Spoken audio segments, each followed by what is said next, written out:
ये कहानी है पिता और पुत्र के अदृश्य प्रेम की। पिता की डांट डपट और अनुशासन बच्चों को जीवन की कड़ी धूप में छांव का काम करती है। केशव और रघु अपनी पढ़ाई खत्म होने के बाद रिजल्ट आने पर कॉलेज में मिलते हैं। चल यार, चाय पीने चलते हैं। हाँ चलो। वैसे भी अब शहर में ये नुक्कड़ वाली चाय कहाँ मिलेगी? क्यों, तू शहर जा रहा है क्या? हाँ, सोच तो रहा हूँ, जब पढ़ाई की है तो शहर में जाकर कोई नौकरी ही कर लूं। हाँ, सो तो है। वैसे भी यहाँ करने को कुछ भी तो नहीं। अरे तू क्यों नहीं चलता मेरे साथ शहर? नहीं यार, मेरे पिताजी का तो तुझे पता है ना, वो मुझे नहीं भेजेंगे। अरे यार, एक बार बात करके तो देख।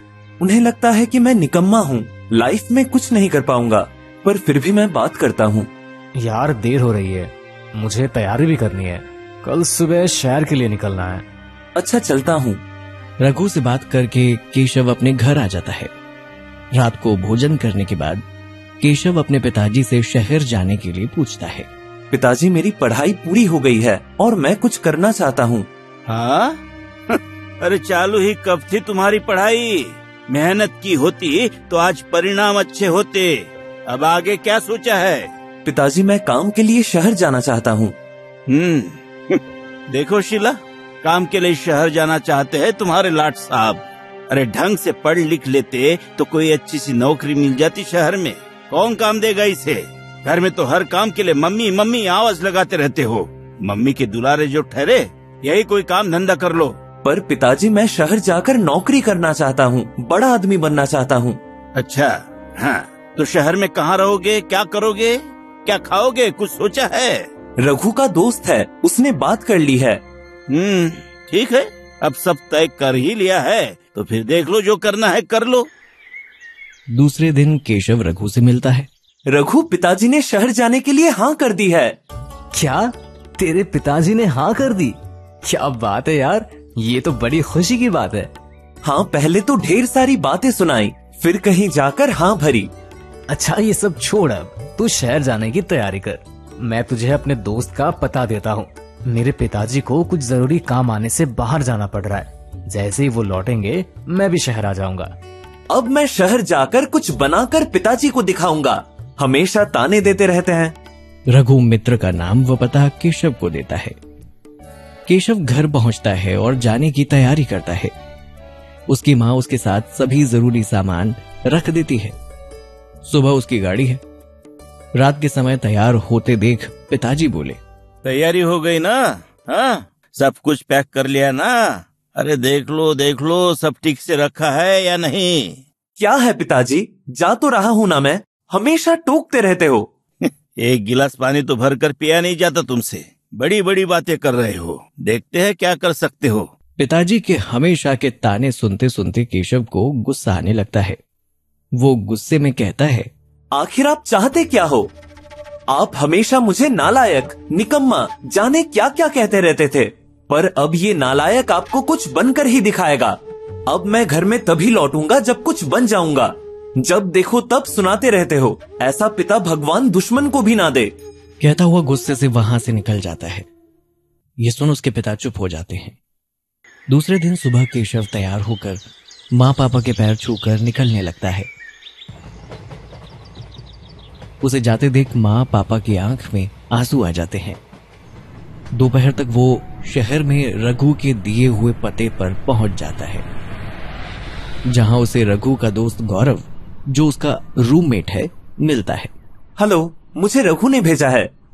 हेलो, अंदर आ जाओ। मुझे रघु ने बताया था तुम्हारे बारे में। अब तुम्हें मेरे साथ इसी कमरे में रहना होगा। मैं एक छोटी सी ट्रेवल एजेंसी में काम करता हूँ। तुम्हें 4-5 जगह का मैं एड्रेस दे दूंगा, तुम वहां जाकर नौकरी के लिए ट्राई कर लेना। ठीक है। दूसरे दिन वो नौकरी की तलाश में निकल जाता है। दिन भर यहां वहां भटकने के बाद शाम को लौटता है। क्यों, कुछ बात बनी? नहीं, आज 2 जगह ही गया था, कुछ नहीं हुआ। नए शहर में जगह ढूंढने में भी टाइम लग गया, बाकी जगह कल ट्राई करूंगा। ठीक है। दोस्त, कुछ खाने के लिए है क्या? नहीं, मैं तो बाहर से खाना खाकर आया हूँ। फिलहाल ये बिस्किट है, इससे काम चला लो। ठीक है, नाश्ता तो मेरे पास भी है, निकालना भूल गया था। और हाँ, शाम का खाना हम दोनों को मिलकर ही बनाना होगा। ठीक है। दूसरे दिन सुबह तैयार होकर फिर से निकल पड़ता है मंजिल की तलाश में। शाम को लौटने पर क्या हुआ, मिली कहीं नौकरी? नहीं, आज भी नहीं मिली। ठीक है, मायूस मत हो, 1 आध महीने यहाँ रहोगे, कोशिश करोगे, कहीं ना कहीं बात बन जाएगी। नौकरी की तलाश में इधर उधर भटकते हुए केशव को 1 महीना होने को आता है। अब वो बहुत हताश हो जाता है और चिड़चिड़ाने लगता है। क्या करूं, 1 महीना हो गया शहर आए, कहीं कोई बात नहीं बनी। छोटी मोटी ही कोई नौकरी मिल जाती तो अपना गुजारा कर लेता। अब तो घर से लाए पैसे और सामान भी खत्म होने को है। आगे कैसे क्या होगा? शायद पिताजी सच ही कहते थे कि मुझसे कोई काम नहीं होने वाला। क्या करूं, घर वापस लौट जाऊं क्या? पर उसे पिताजी से कही खुद की बातें याद आने लगती हैं। नहीं नहीं, क्या मुंह देखकर लौटूंगा? पिताजी फिर से ताने देंगे कि बड़ी बड़ी बातें करके तो गया था और आखिर में लौट के बुद्धू घर को आए। पर एक फोन तो कर ही सकता हूं ना। और वो घर पर फोन लगाता है। फोन माँ उठाती है। हेलो माँ, मैं केशव बोल रहा हूँ। कैसे हो? मुझे यहाँ अच्छा नहीं लग रहा है। और बात करते करते रोने लगता है। इतने दिन के बाद बेटी की आवाज सुनकर माँ भी भावुकतावश कुछ बोल नहीं पाती और रोने लगती है। उन्हें रोते हुए देख पिताजी समझ जाते हैं कि फोन केशव का ही है। पत्नी के हाथ से फोन लेकर रौबीले अंदाज में उसे डांटते हुए बोले, अरे इतना बुरा भी नहीं हूँ कि अपने बेटे को घर में ना आने दूं। तुम आना चाहते हो तो आ जाओ, तुम्हारा ही घर है। पिता को रघु उसकी सारी स्थिति के बारे में बता देता है।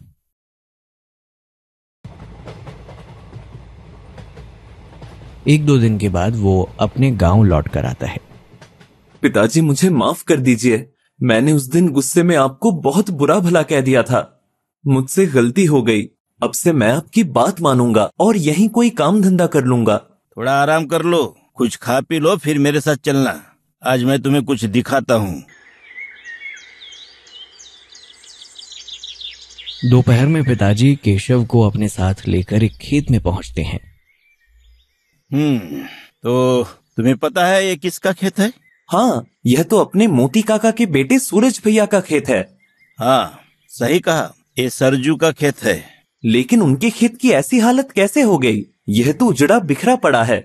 हाँ, पिछले साल बारिश ज्यादा होने के कारण उनकी फसल नष्ट हो गई और काका की बीमारी और उनके मौत के कारण सरजू कोई ध्यान नहीं दे पाया, जिससे कीड़े पूरे खेत में हो गए हैं। अब तुम ही बताओ, सरजू को इस खेत में किसानी करना चाहिए या नहीं? क्यों नहीं करना चाहिए? हमारी फसल भी तो कई बार खराब हुई है, पर आप तो दोबारा से उसी खेत में काम करने लगते थे। और यहाँ तो सभी किसानों के साथ कभी न कभी ऐसा होता ही रहता है। सभी दोबारा उसी खेत में काम करते हैं ना, तो फिर सूरज भैया क्यों नहीं करेंगे? तो फिर तुम क्यों शहर से वापस चले आए? पिताजी, मैं समझा नहीं, आप कहना क्या चाहते हैं? देखो बेटा, जीवन में अगर कुछ अच्छा करना चाहते हो, बड़ा आदमी बनना चाहते हो, तो तुम्हें संघर्ष करना ही पड़ेगा। बिना परिश्रम किए सफलता नहीं मिलती। तुम शहर गए, तुम्हें वहाँ का रहना खाना पसंद नहीं आया, तुम्हें नौकरी नहीं मिली, तो तुम 1 महीने में ही सब छोड़कर घर लौट आए। तुम्हें पता है लोगों को सालों लग जाते हैं अपने मन माफिक नौकरी पाने में, अपनी लाइफ बनाने में, और तुम 1 महीने में ही टूट गए। अरे कई लोगों का तो पूरा जीवन संघर्ष में ही निकल जाता है। तो क्या वो कोशिश करना छोड़ देते हैं? तुम्हारे पास तो अभी बहुत समय है, अभी तो शुरुआत है। तुमने 1 महीने में ही अपनी आशा को निराशा में बदल दिया। मुझे तो लगा था कि अब तुम कुछ बनकर ही लौटोगे। अभी तो तुम्हें बहुत मेहनत करना है और देखना एक दिन तुम्हें मेहनत का फल जरूर मिलेगा। अरे लोग तो पारिवारिक सहयोग के बिना शहर में संघर्ष करते हुए सालों निकाल देते हैं, तब सफल हो पाते हैं। हमें लोगों की सफलता तो दिखाई देती है, पर उसके पीछे का संघर्ष हम देखते ही नहीं है। तुम्हें तो हम लोगों का साथ है। तुम शहर में जाओ और खूब मेहनत करो। देखना एक दिन बहुत बड़े आदमी बनकर मेरा नाम रोशन करोगे। पिताजी, आप यह क्या कह रहे हैं? आप तो हमेशा से मुझे डांटते रहते थे कि मैं शहर जाकर कुछ नहीं कर पाऊंगा, कुछ नहीं बन पाऊंगा। देखो बेटा, मैं तुम्हें इसलिए डांटता था कि तुम्हारे अंदर कुछ करने की चाहत पैदा हो, कुछ बड़ा करने का जुनून हो। तुम हमेशा दोस्तों के साथ घूमते रहते थे, ना ढंग से पढ़ाई की, ना ही कोई काम करना चाहा। पिता अपने बच्चों को उनके भले के लिए ही डांटता है। तुमने शहर से लौटकर मुझे मायूस कर दिया। मैं चाहता हूँ कि तुम कल फिर से शहर जाओ और खूब जी तोड़ मेहनत करो।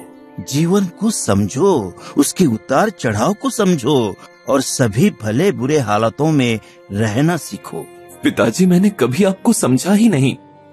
अब मैं शहर जाऊंगा और सफल होकर ही लौटूंगा, क्योंकि इस बार मैं बड़ा आदमी बनने नहीं, अपने पिता के सपने को सच करने शहर जाऊंगा। बस आप मुझे अपना आशीर्वाद दीजिए।